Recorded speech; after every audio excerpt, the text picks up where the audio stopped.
Good afternoon. Happy Wednesday, everyone. July 2nd, 2025 edition of Trading Trends, single stock edition today.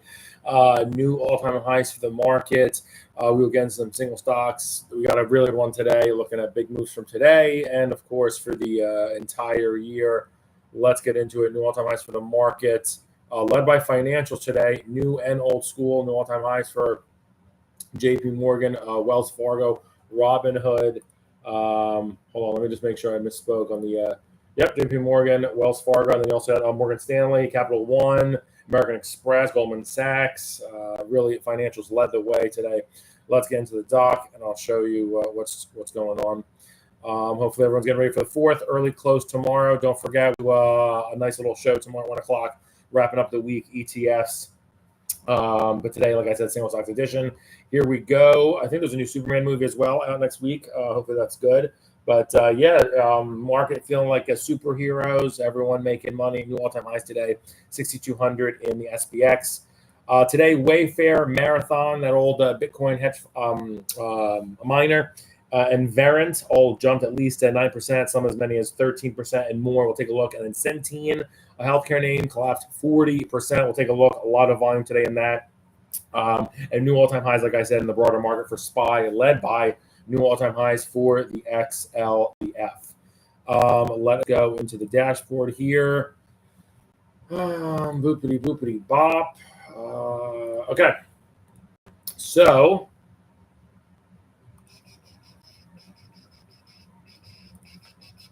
all right, give me a second. That was a very slow connectionist. All right. So really fast, large moves of the day. Tesla up 5, a nice recovery on that one. Nvidia up 2.5%. Apple up 2%. Hood, we'll take a look, up 6%. This looks like probably the best stock in the market outside of Meta and Broadcom, I would say, out of the heavily traded ones. Out of the heavily traded, very liquid stocks, Hood is getting all kinds of flow from the finance tailwind side of being a part of the financials, and then as well as being just a massive PE in terms of the growth that they are allocated in terms of premium versus like a Schwab in net assets value held. So it's pretty spectacular. Other large moves, Strategy up 8% today nearly after Bitcoin is on the heels of making new all-time highs. Unitedhealth Group down almost 6%. We'll take a look at that chart. It's had a nasty day. I bet ETF up 4%. Love that. We've been waiting for a coiled spring here, and it's getting ready to go. Coinbase up 5.5%, continuing its strength. Almost surprising me here, but it is a superstar. Oracle up 5%, and Broadcom adding 2. As I zoom out here, let's me already. Strange things. All right. Don't know why I did that. Un momento, por favor. I like my screens a certain way, as I think we all do. All right. So here is the SPY. Same thing as if you've been watching this show, I've been saying a bullish accumulation phase has begun on June 23rd, ending on or around the 8th of August, and that should take it to right around, updated here, I have that around 6,200. So I don't see a ton of upside here yet. We continue to crank higher. I'm being respectful of prior resistance. That takes us all the way back to the early start of this year at that 613 level in SPY. We are now above it by about 2%. Like I said, so continued bullishness, more zigs and zags than up here. It's beautiful to see bullish confirmation here with a 71.5 RSI. We haven't been that much animal spirits and overbought in the market since last July when semis were absolutely driving the party. And Nvidia was, all the rage. Not that it isn't now, but back then it was absolutely amazing. You can look at the SMH for confirmation. So this is the last time folks have been this essentially bulled up in terms of the way I'm seeing the bid over ask in terms of taking up the market versus last year. So great to see. And then I'll see a correction here's the thing that's nuts though. That correction will very likely take you to about that 603 level. And that's going to be your opportunity to get on this train for the second half of the year. Market looks like it's absolutely recovered. Another confirmation here is above 50 RSI trading. It really has been a momentum shift. We put on the low on April 7th. We churned and did a lot of work for 2.5 weeks to get to 545 or so after plunging to the depths of 480. And then right at that, honestly, there was a big fork put in at 545. Very important level right here where my cursor is, and just buyer stepped in as well. So, and that also marked a continuation of the beginning of the 50 RSI trading. Since then, we've held on. And before that, a scary environment, essentially, going into that drawdown, just a short, really off the tops. It was just an ugly 2 months. I had to work off overbought conditions, although really in concentrated areas, as we never even got to overbought, as you can see here, technically speaking, and then there comes oversold conditions. So it's beautiful to see the 71 confirmation. Everything looks absolutely great with this. So about another, like I said, week or so of bullishness, getting a little bit toppy right here. My estimate was right around that 616 level with a little bit of room. Here we are at 620. It's pretty much where I have it full value. But momentum yet takes us further. Everyone's feeling pretty gussy. And it's also America's birthday party this week. Let's go. I had full faith. I just did do my liquor run. Yeah, good stuff. All right, so big one here today. We'll look at the movers up first. Wayfair. It's been not a great looking chart here. Peaked last summer. Kind of similar to what we were saying with the that other chart peaking from last July. But it's really been putting in some good work here since mid to late April. The lows came with essentially the U.S. stock market. The lows put in at $20. I remember this was a heavily traded name during the meme craze. And this has essentially been overbought since early June here. And then this 200-day moving average is starting to round up 8.5% today. It is trying to get, again, the 52-week high is at $58. So it's very near. Amazing flows as well and relative strength in this since April 9th. It's like almost as soon as the S&P bottomed, this was a very, very strong entry from $24 to $56. Again, the 200-day moving average is at $43 essentially, and there's your support. A tight convergence of moving averages, though, at $49. This move has done a lot quickly. I just see kind of I would personally wouldn't chase it here. It probably does have similar to market, a little bit more bullish upside. There's, like I said, it looks like it's kind of magnetized towards that 58. But personally, in terms of you want to get into this this name, I just think 49 is a better entry if you're able to get it in a week or two when we do get, say, that correction in the broader market down to that, like I said, 603 level. But Wayfair, absolute amazing move today, up 8.5%. Next one, Bitcoin moving very well. Amara, the old Bitcoin miner, up 13% today, 13.3%. Let's look at this. This is very interesting. These guys peaked basically Thanksgiving week at $30. And look at this. It has been a dog failing. It's under its 200-day moving average since January 27th. And it hit the lows, again, the same as the U.S. stock market, hit 980. And just as of today, for the first time, it's touched its 200-day moving average since January 30th. The 200 at 1680. It surged through today at through 13% upside. What do you say here? So I think it's still very similar charts here. More bullishness for the next week or so in this name. Full valuation for me, upside target is right around, to be frank, around 17.5. So I think it did a little bit much, but who knows? We'll see how Bitcoin trades today and into the 4th of July weekend. This could have a little bit more upside to go. Should Bitcoin go above, 112, and everyone's having their White Claws and burgers, and everyone's just Monday goes higher. So nice little flywheel going here in the U.S. stock market, and it touches crypto as well.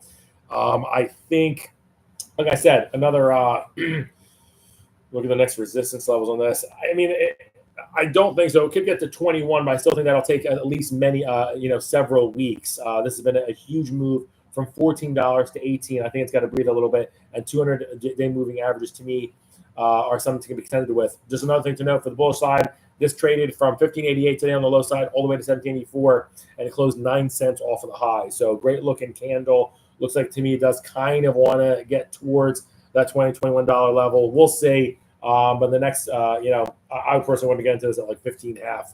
I don't like the station.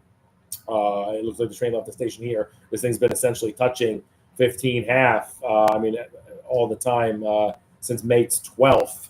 But there you go. That's trading.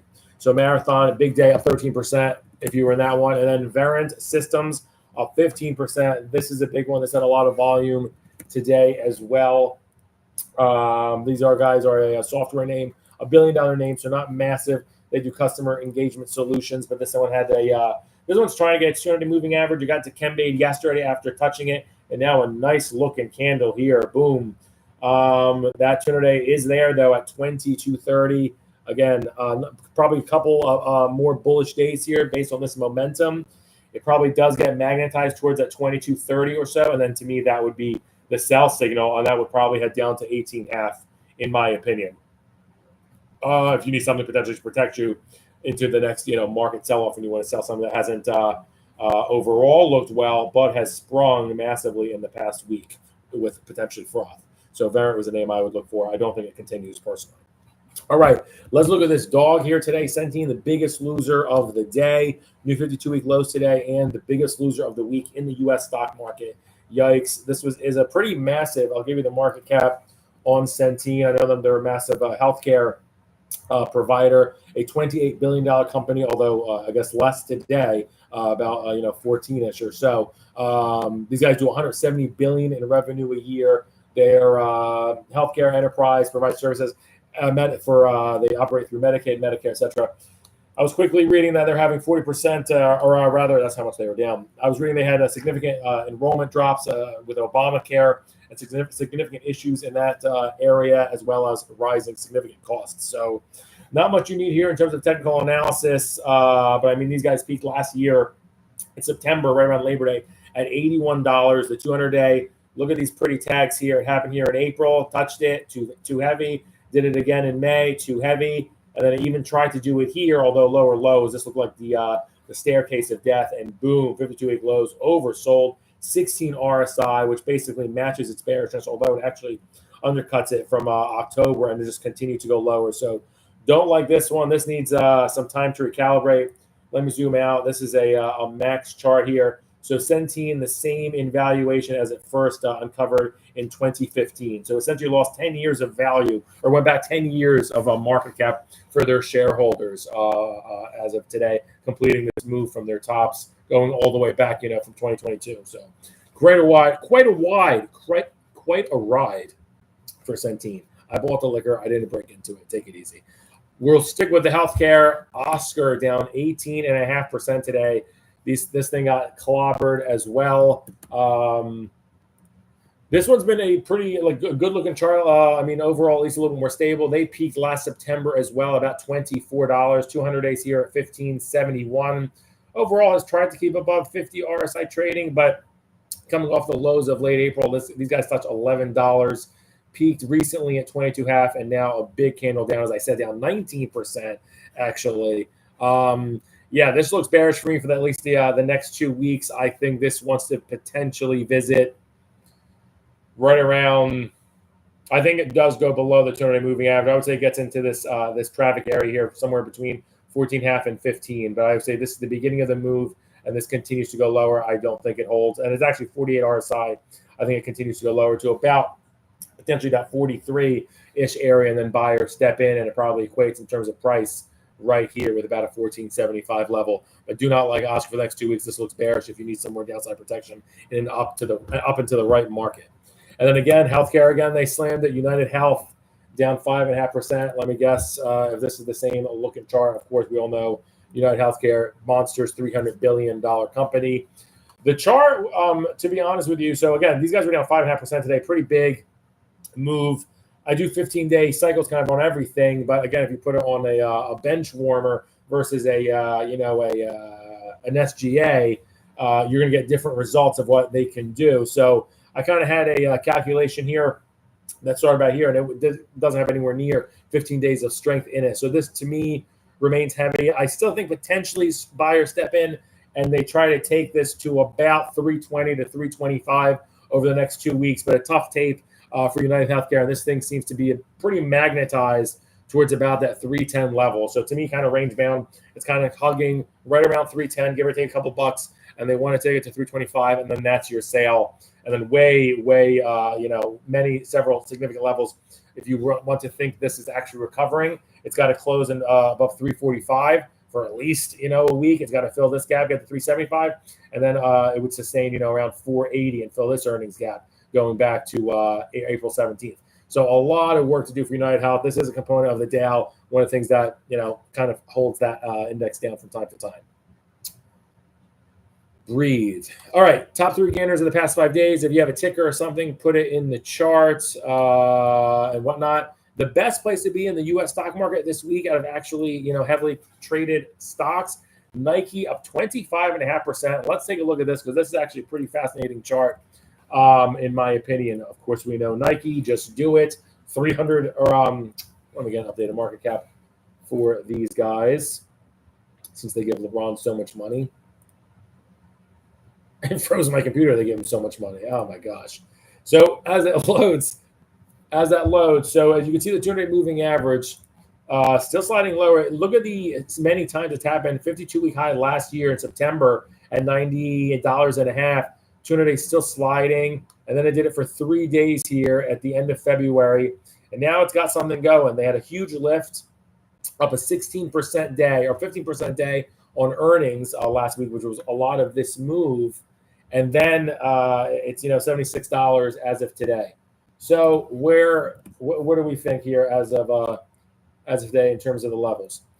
So I think it has, again, similar to what I've been saying, more bullishness ahead for the next week or so, but my full valuation for this is around, respectfully, when you see that kind of profile, this could take time. It is overbought for the first time since September. Great to see.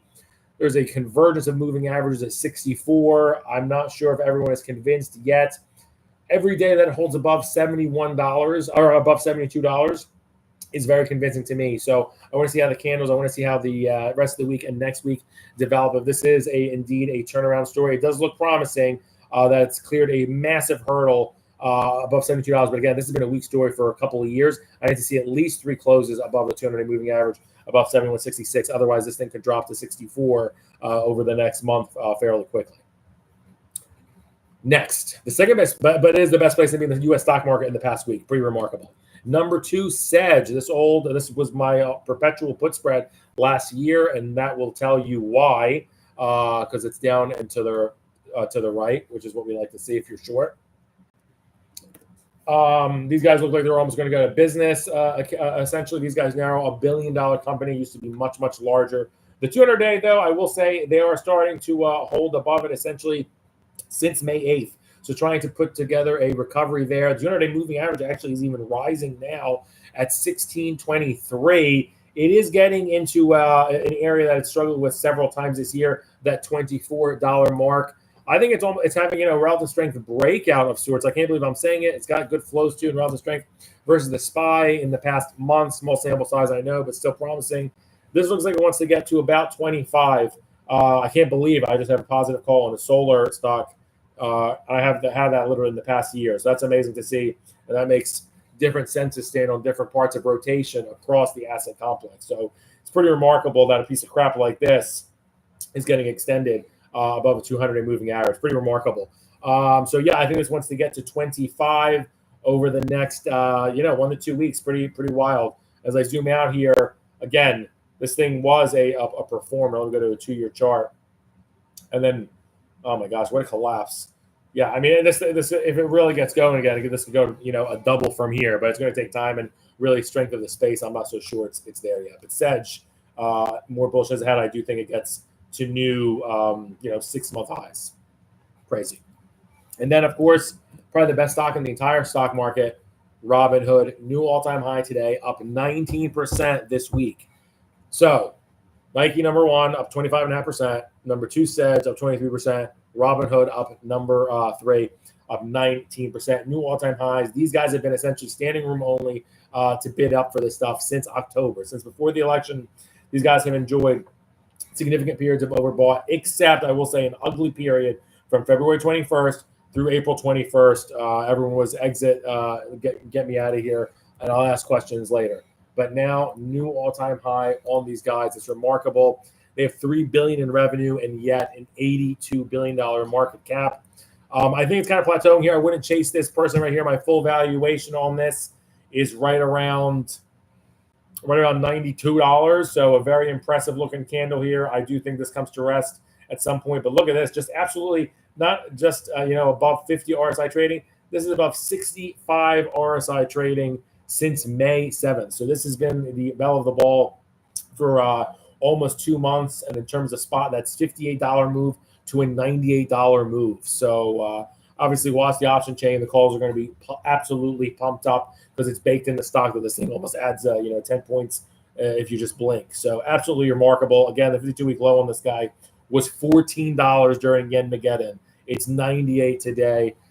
Personally, wouldn't chase it here, but absolutely, we've been talking about it. One of the absolute best stocks, if not the best stock in the absolute market. Tailwind of being in the financial space, with hit a new all-time high today, as well as being a very futuristic growth, controlling a lot of millennials' money and growth of the platform. So props to Robinhood and Vlad and all those folks. The third best stock in the market this week, up 19% after Nike and SEDG. Let's go to the losers. We already did it earlier. Centene, the worst place to be in the stock market. If you're holding this, pretty much allocated anything, it didn't feel good. These guys down 36% in the past 5 days. Obviously, pretty much all of that coming from today. And then you really have to zoom in to get to the losers. Tempus is the next biggest loser, down 9%, or an average of 2% or so a day. Today was pretty much flat digestion period. But this is an AI name. It's a $10 billion company now. Pretty large healthcare tech company.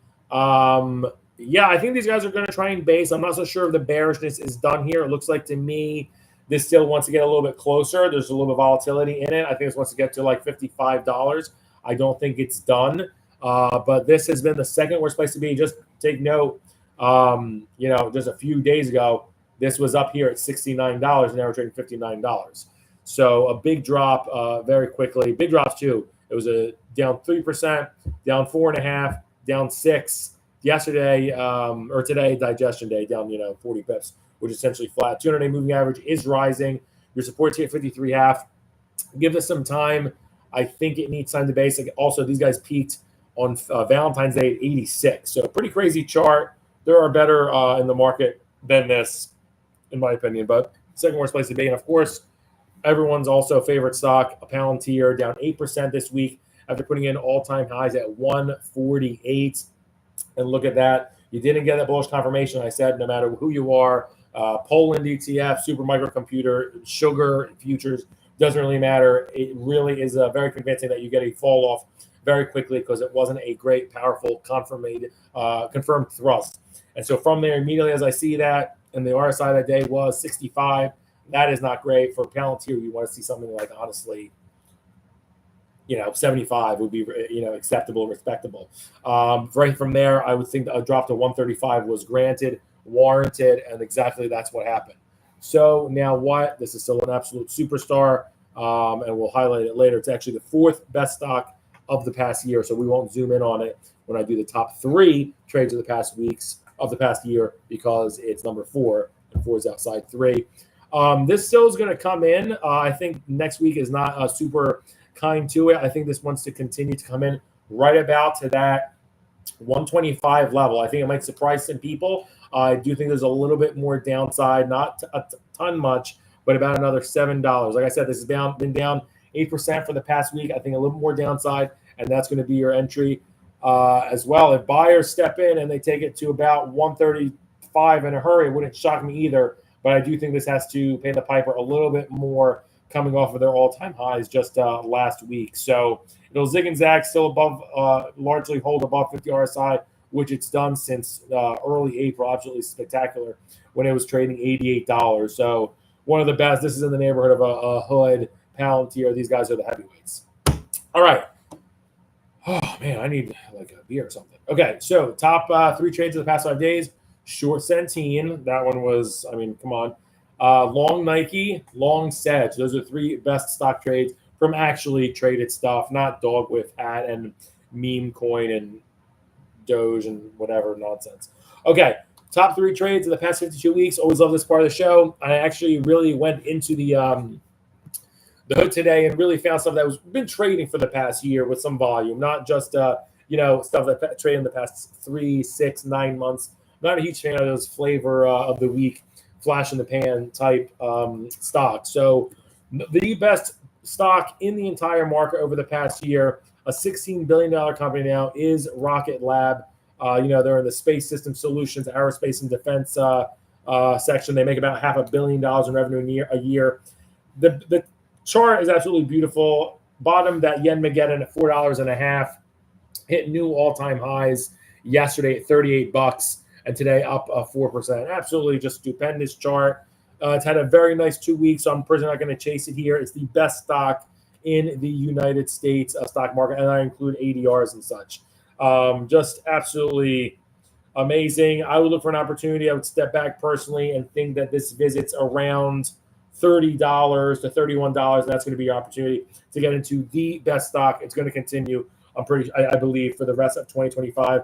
This hasn't been absolutely just strong overbought behavior, not like it was in November, straight line. It just went vertical, but it is being overbought. You didn't really get, also going back to the Palantir example, you didn't get bullish confirmation here with an RSI. It also was 65, which is exactly the same number as our Palantir's. The exact levels on the board, but the direction is.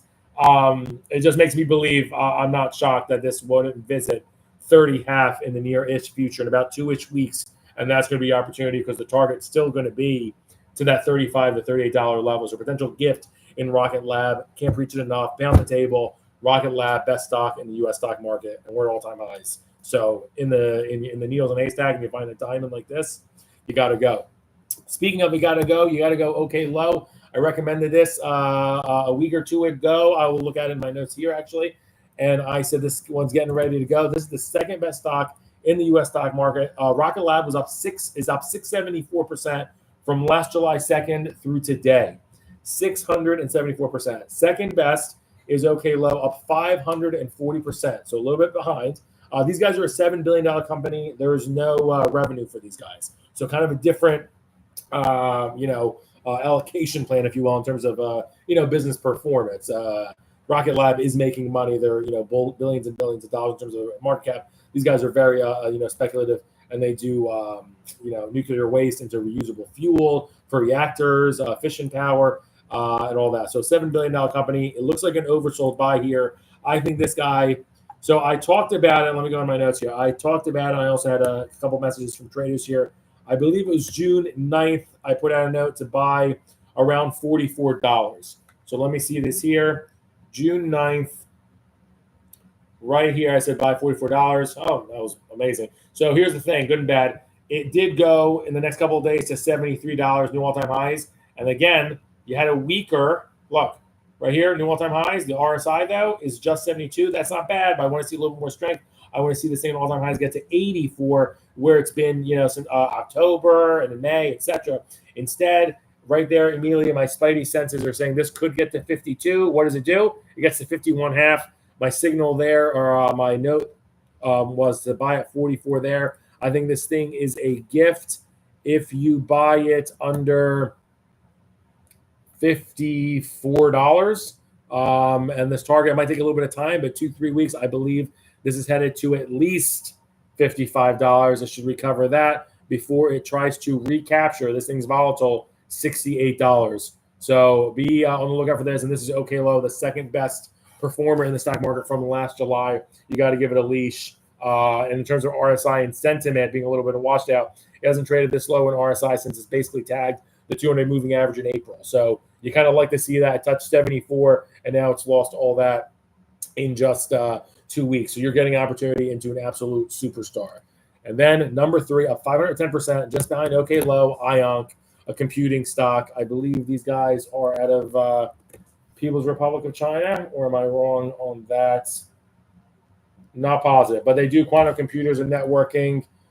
These are a $10 billion company, very small revenue, about $43 million. These guys peaked or earlier in January, rather, at $55, and a nice rising 200 moving average. I think it might have a couple more days of bullishness here. It looks like it wants to get to about $47, still inside of those May highs, but I do think it's got a little bit more, potentially more to go, and then a correction will bring you down to about $40 or a 10% fall, and that will be your entry. And I think you get that in the next 2-ish weeks or so. Also, largely above 50 RSI trading in this since April, early April. A lot of significant rotation to names like this and holding. So, and that'll be your entry into the third best leader in the U.S. stock market, IONC, up 510% year over year, up 11.5% today. So just an absolutely just stellar thrust and move today. All right. Tomorrow, don't forget, U.S. stock market closes at 1 p.m. We'll probably very light. We'll will be light volume. We will do a special little ETF wrap-up show. There will be alcohol on the desk. I doubt Rocco makes an appearance because he's really been mean lately. Okay, you guys have a great one, and peace out.